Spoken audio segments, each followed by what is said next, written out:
Hello Disney family and welcome back to my channel. So you know, I just had a baby. Baby Rosie has joined my life, which means that I will not be getting back home for quite a while, and that can be really difficult. So I'm going to share with you some of the ways that I keep Disney magic in my day.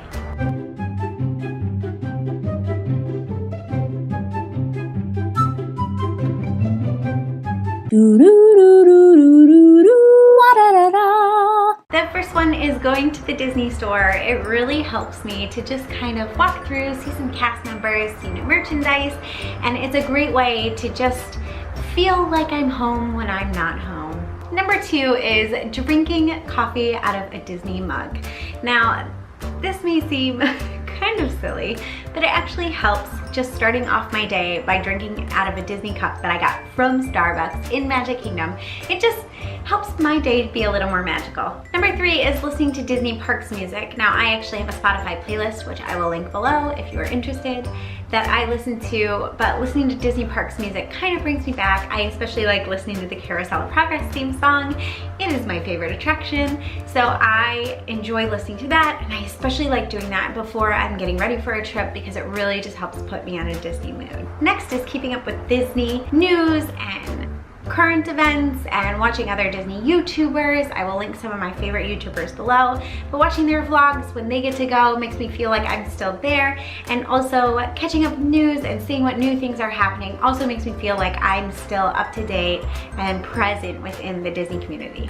Now, if you didn't know this, I am a travel agent and I help plan Disney trips for people, so that brings a ton of magic. Just even looking at prices of rooms and seeing the trend throughout the year, helping them pick their fast passes, making dining recommendations, just giving recommendations in general keeps magic in my day. Another one is checking wait times. I get on the My Disney Experience app at least once a day just to see what's available, see what's going on.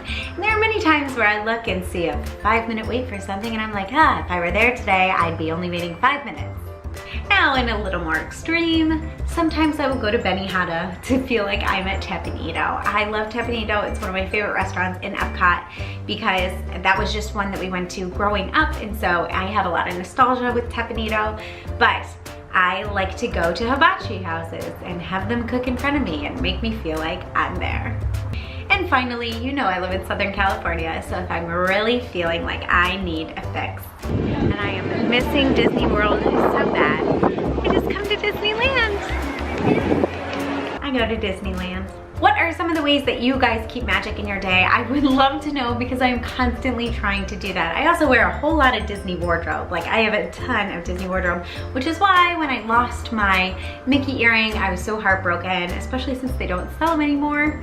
That's just another way that I keep magic. So please leave me a comment, let me know how you guys keep magic in your day. And if you have not joined my Disney family, make sure to hit that subscribe button. And if you like this video and you want to see more videos like this, go ahead and hit that thumbs up button. It really helps me figure out what you guys are liking and not liking so that I can keep my content current with you guys. And as always, I hope to make your trip just a little more magical. See you guys real soon. Bye.